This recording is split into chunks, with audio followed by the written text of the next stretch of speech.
Well, good morning. Good morning. Glad to be back with you all. It's been 2 weeks since I've been here with you on Sunday. And 2 weeks ago, we had the privilege of going to Edmond, Oklahoma to a wedding of a young man that was very dear to us, that we consider a son to us. This young man was at the boys' home when we were house parents. He was in our house. And when we went back to the boys' home a few years later, it was his junior and senior year.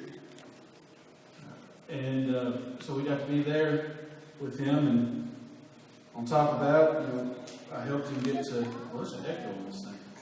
I helped him get to Harding, where he played football there, and the first year was kind of rough. I didn't know if he was actually going to make it or not. Turned out, didn't know if he was even going to make it on the football team. Ended up being an All-American. And that's not the best of it. The best of it was, this little girl caught his eye. And his heart got all Twitter-pated. And he's married a fine Christian lady. And we can't be more happy for him. And so that was the reason we were gone that week. And then, of course, last Saturday we packed up and went to camp. And we took Stephen with us. And we stopped in Hillsboro and picked up Shine and I's nephew. And he went to camp with us. And so it was Jack and Stephen and Max Curry and Katie Beth and Shine and myself. And Katie Beth was a trooper the whole entire time. She was not the only baby there, but definitely one of the stars there. And now she's going through withdrawal because she's not getting picked up and held and coddled and talked to. And the reality is put her back in the face again. So we're getting back in the swing of things. And so we're camp tired. And if you know about camp, there's no tired like church camp tired. So we're glad to be back and get back in the routine. And today we're going to be in John chapter 12, kinda, verses 27 through 50, kinda. I preached this sermon back the 1st of February, but I'm going to come at it again from a little bit different angle this time. And apologize for not having the PowerPoint with us, so we're going to have to do this old school. And happy Father's Day. Thank you. And having said that, every child needs affirmation from their father. Moms play a big role in the family. And their role is vital. But we need to reclaim the vitalness of fathers being active in their children's life, active in their marriage as a healthy Christian marriage, active in their community, and especially active in the church. We live in a society, and John talked about this a little bit this morning, about how vital fathers are. And we're living in a society and a culture where it seems like fathers are being attacked and demeaned. I mean, if you look back at some of the sitcoms and shows that are on TV, from either Married with Children or some of the other shows that depict fathers as being stupid and irrelevant and weak, that has cast a ripple effect in our society that we're starting to reap the bitter consequences of. Because that is not how God made things to work. And our children need fathers to be actively involved in their life. Every dad needs to be a hands-on dad. When a child, especially boys, do not have an active father in their life, they will seek out affirmation elsewhere. And we have statistic after statistic after statistic about the trouble with our youth when fathers are absent and not involved. Whether they have chosen their career over their marriage and over their children, or whether they have just helped with the planning, helped with just the pregnancy, and that's it, and they've left and don't want to take on ownership of what it is to be a father. We as a society reap the bitter consequences of that.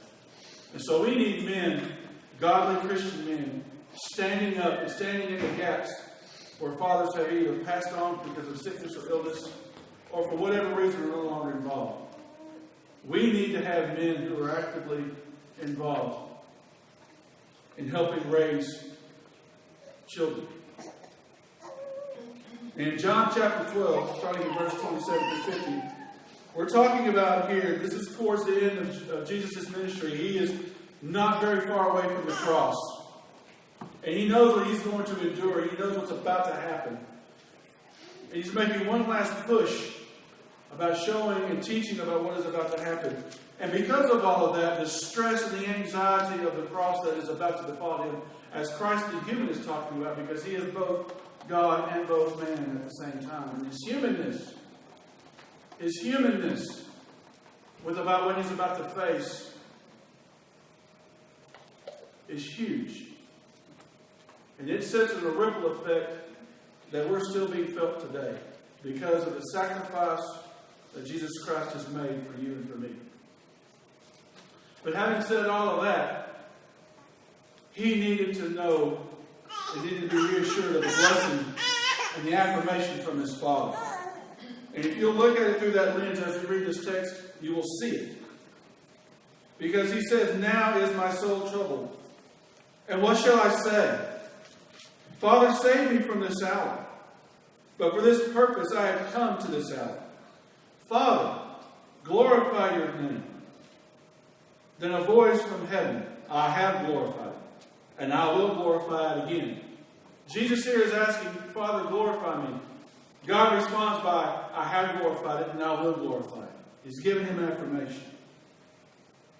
The crowd that stood there and heard it said that it had thundered. Others said, "An angel has spoken to him." Jesus answered, "This voice has come for your sake, not mine. Now is the judgment of this world. Now will the ruler of this world be cast out. And I, when I am lifted up from the earth, will draw all people to myself." And he said this to show what kind of death he was going to die. So the crowd answered him, "We have heard from the law that the Christ remains forever. How can you say that the Son of Man must be lifted up? Who is this Son of Man?" So Jesus said to them, "The light is among you for a little while longer. Walk while you have the light, lest darkness overtake you. The one who walks in the darkness does not know where he is going. While you have the light, believe in the light that you may become sons of light." We have several songs that have light in it. The light of the world, you stepped out in the light.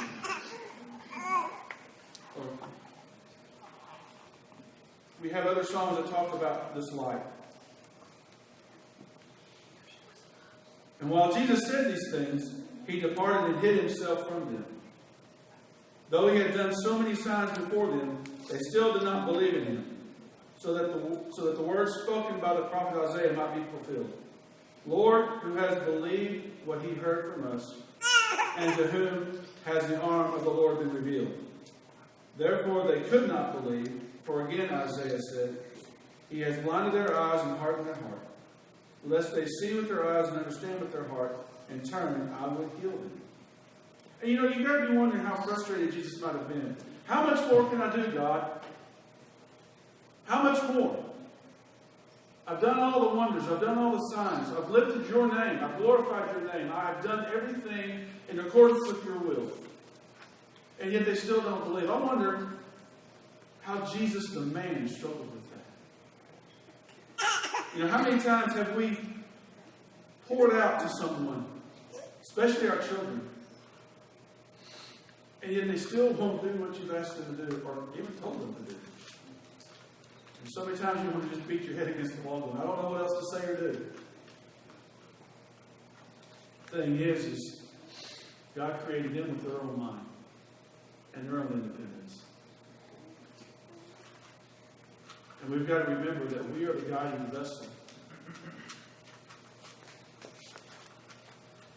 Isaiah said these things because he saw his glory and spoke of him. Nevertheless, many, even the author, believed in him, But for fear of the Pharisees, they did not confess it, so that they would not be put out of the synagogue. For they love the glory that comes from man more than the glory that comes from God.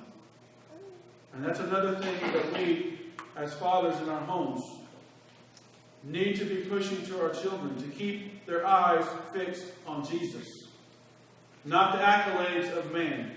We train our children and our kids in a lot of different things, in a lot of different areas. You know, Jack is really big into football. He's starting to kind of like baseball. Amen. And so the thing is as a father, I want to teach you. Keep your eye on the ball. Or when the football's thrown to you, watch the ball all the way into your hands. I want to teach you the right ways of how to play the sport.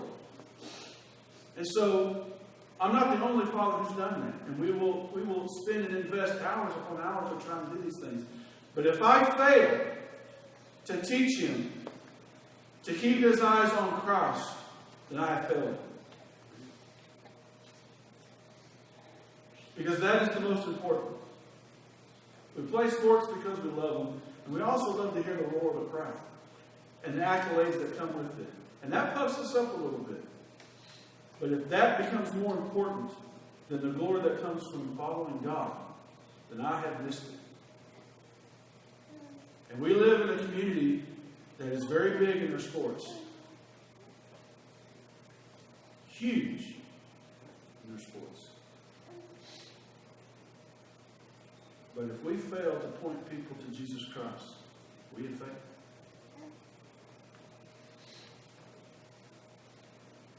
Fathers need to stand in the gaps and keep our kids humble. There was a statement that was said at camp this past week.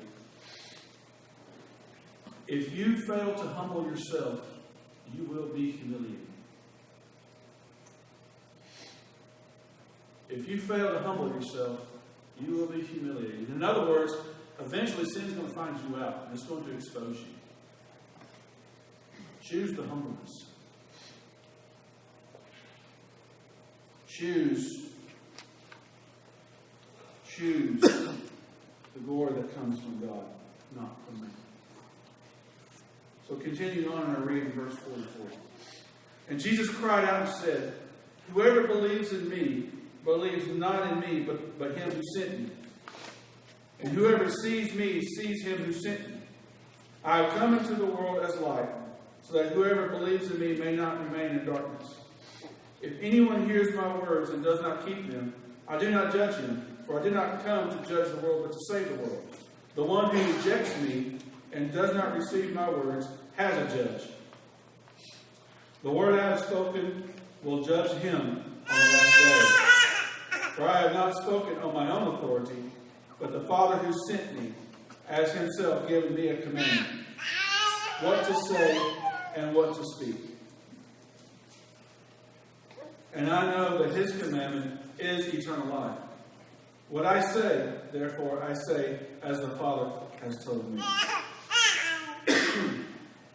We fathers and dads have a huge responsibility in our homes to lead our families, pointing our children and pointing ourselves towards God, and keeping our eyes fixed upon God, studying and meditating on his word. And we know when we're in trouble, or when we've done something that we shouldn't have, the very first thing we should do is humble ourselves to God. Because if we choose not to humble ourselves to God when we have made a mistake, we will be humiliated. Our children need to see how we confess to God when we've messed up. That's a part of a vital mentorship.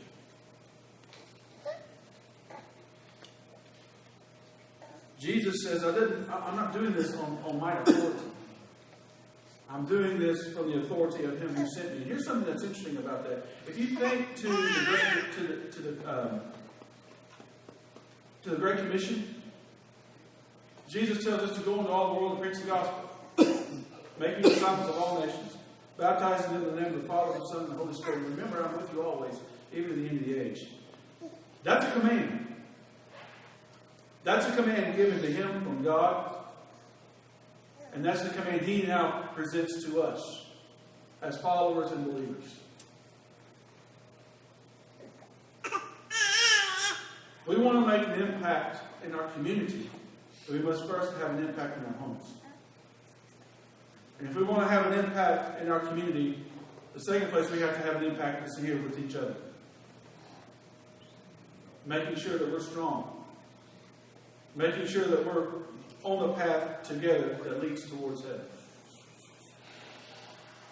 And so, like I said, I'm coming at it from a little bit of a different angle today.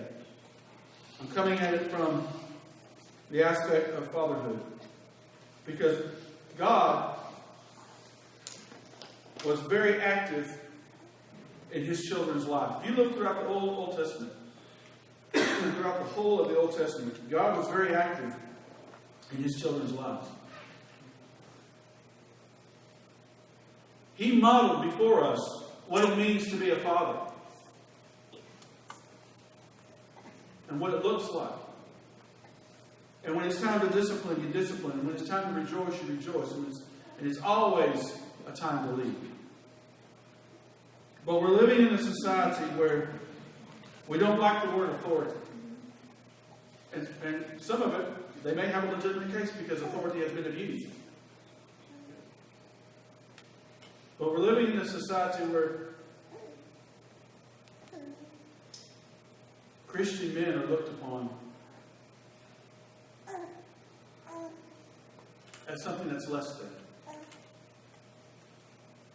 And maybe that's because we have failed to lead in a godly way. To not stand up for what's right and stand up for truth. And maybe we have sat too idly by for too long and let things just happen.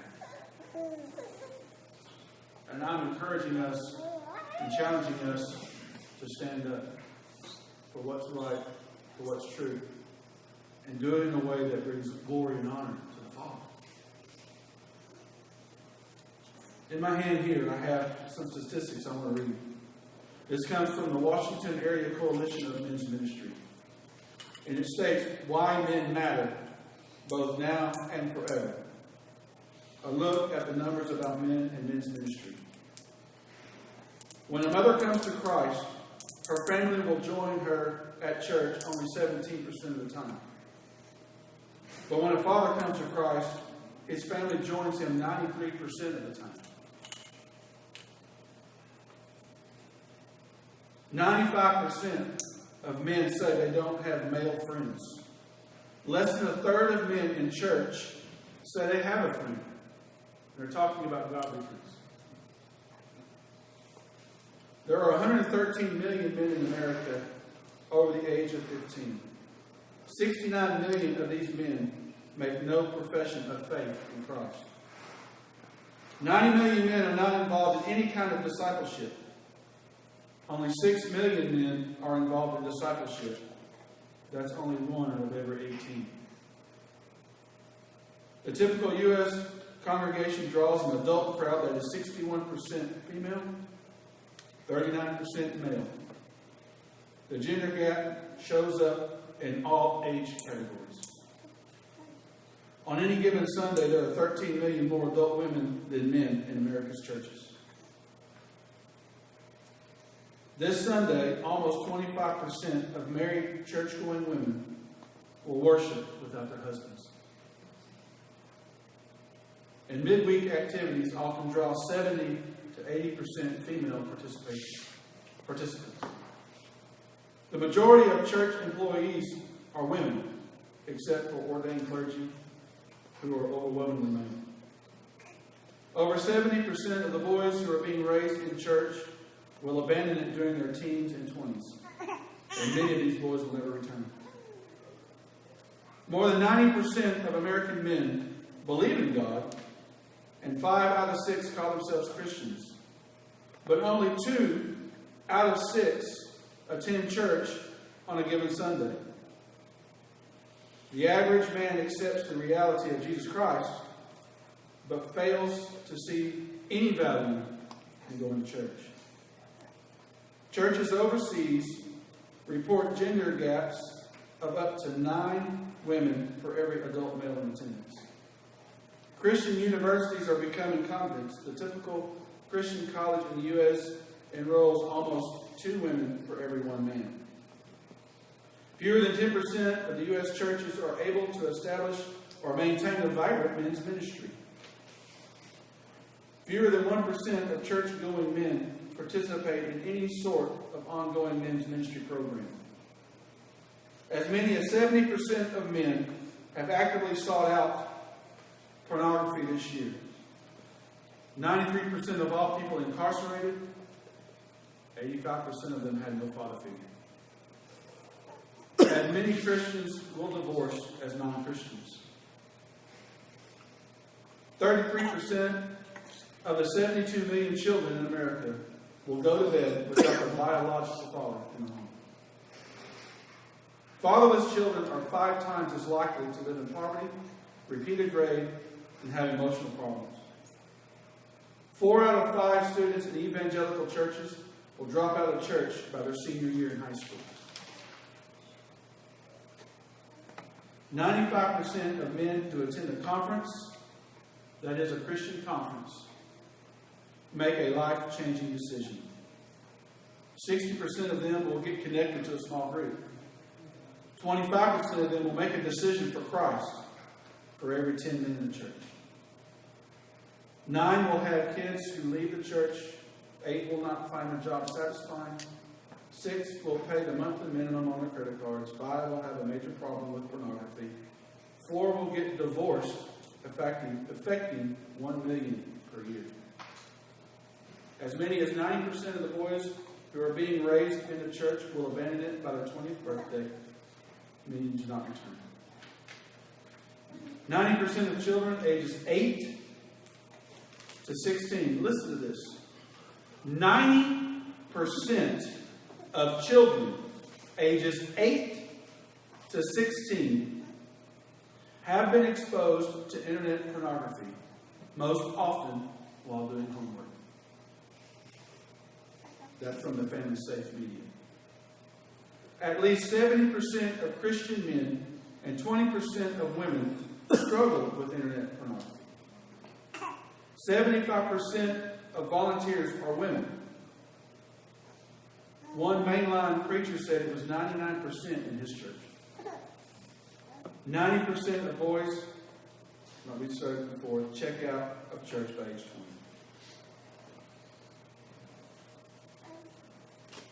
Only about 10% of churches have a men's ministry. Guys, we need to look at the women. Listen to this. Women are 100% more likely to be involved in discipleship. 57% more likely to hold a leadership position in the church. 54% more likely to participate in a small group. 39% more likely to have a regular devotional time. 33% more likely to volunteer. 29% more likely to attend church. 29% more likely to read their Bible. 29% more likely to share their faith. 60% more likely to pray. From the website dads-daughters.com, talking about absentee fathers. The problems associated with absentee fathers and the impact that they have on our children, including father and daughter relationships, have been well publicized over the last several years. It seems that we acknowledge the problem, however, we are not sure what to do as a remedy. What is more alarming is that the problem is even worse according to the latest research statistics. According to 72.2% of the U.S. population, absentee fathers is the most significant family or social problem facing America. So what does this mean? An estimated 24.7 million children live absent from their father. There are almost 17 million children living with their single mothers. 1.25 million, or 32% of all births since 1995, are out of wedlock. Today, nearly 4 out of 10 first marriages end in divorce. 60% of divorcing couples have children, and over 1 million children each year experience the divorce of their parents. 1 out of every 6 children is a stepchild. There are nearly 1.9 million single fathers with children under the 18. And the list goes on and on. And I don't want to revel in the doom and gloom of these statistics. But what I want to point out is how vital an active father who seeks God is in his home, in church, and in community. You want to know how to be a good father? Look to the Father. And see over and over and over and over and over again how he loved his children. When he had to even do the hard things. Disciplining them. And look how many times he affirmed Jesus in Jesus' ministry. This week at camp, our theme was, "This is how we fight our battles." And we were in 2 Samuel. And there are some mighty things in 2 Samuel that are very hard to teach campers. And in a lot of ways, we look up to David as a spiritual giant. But if you look at David's life, especially in his adulthood in 2 Samuel, it's not a very pretty sight. There's a lot of mistakes he's made. There's a lot of mistakes he chose to make. And in a lot of ways, he was even a worse king than Saul. But what made David different from Saul is that when he was confronted with sin, he repented. If you take the sin of David and Bathsheba, when Nathan tells him this story about the sheep, that is a very powerful lesson. There's a lot of things in that story that we don't get culturally. Maybe we can look at that a little later. Maybe we will. But the thing that's interesting, when Nathan tells him the story, and David gets enraged and he's mad, and right when he's just bursting with anger because of the audacity of this rich man who took this poor man's only lamb that was like family to him, Nathan looks David square in the eyes and said, "David, you're the man." And David's response was not, "Well, Bathsheba shouldn't have been on the road taking a bath. She shouldn't have been doing that. She should have maybe put some curtains upwards. That couldn't have happened." That's not David's response. David's response was, "I have sinned against the Lord." Now here's something that's interesting about that. If you look at that story, it happens in the spring when kings are off to battle. First thing that David does is not be where he's supposed to be.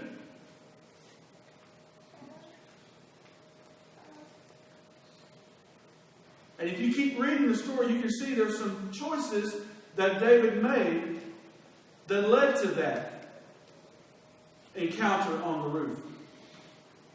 Because David wasn't doing what David was supposed to be doing as king.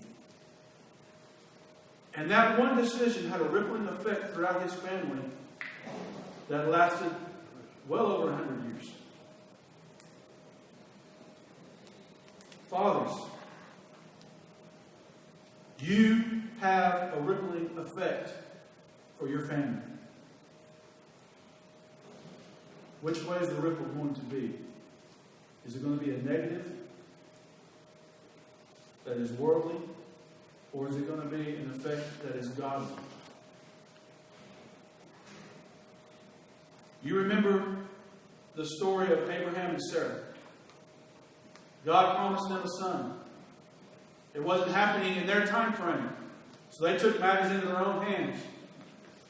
Sarah brings Hagar to Abraham. Church, that's over 4,500 years ago. And we're still dealing with that effect today.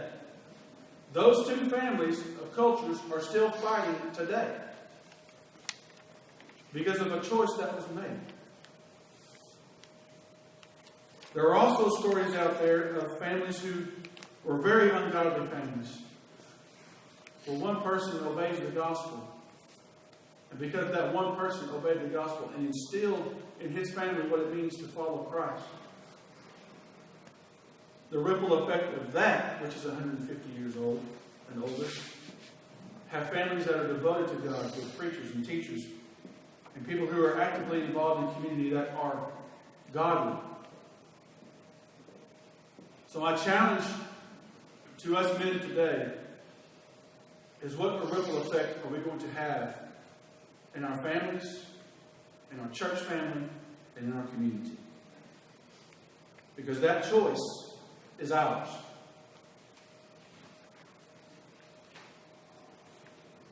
So to see the Father, you must believe in Jesus. Jesus cries out in the latter part of this chapter that we talked about. Jesus is making one last appeal to the unbelievers. Jesus is trying to save them from the judgment that's going to happen. He has done everything with God's authority, and Jesus wants them to be saved. So our challenge today is this: look to the Father. When facing a crisis, whatever crisis it is, financial, health, emotional, psychological, physical, spiritual, look to the Father. And when your children are faced with things that are crisis, they're going to and should be looking to you. Then you, collectively with your child, look to the Father. Make sure, as leaders, you're mentoring and modeling the godly ways. When you're scared and you don't know what to do next, look to the Father.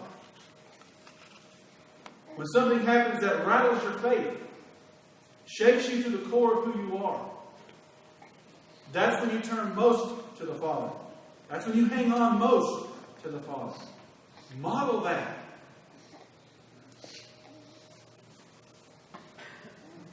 Make the commitment today to put God first in your life and keep Him there. And lastly, listen. Listen to the Father and obey His commands. Church, we're in a dogfight for people's souls. There's so many distractions out there. There's so many things that want to take people away. We've got to model the behavior, what it looks like to be followers of God. And we need men standing up, not only in our congregation, but in our community, about what it means to follow Christ. I am so thankful that I've had spiritual giants in my life who helped me. And there's still people I can call today. And I do. Surround yourself with people who won't be afraid to tell you what you need to hear. Not what you want to hear, but what you need to hear. Allow yourself to be mentored. And also, find someone to mentor. Because there are people out there desperately seeking. Whatever your need is this morning, and however way that we can help you, we are here to help you with whatever you're facing. We want you to know that you are loved, prayed for, and fought for in prayer and in thought. We want you to know that whatever struggle you're going through, you're not alone. So don't fight the battle alone. That's not how you're built. You're built for community. Whatever your need is this morning,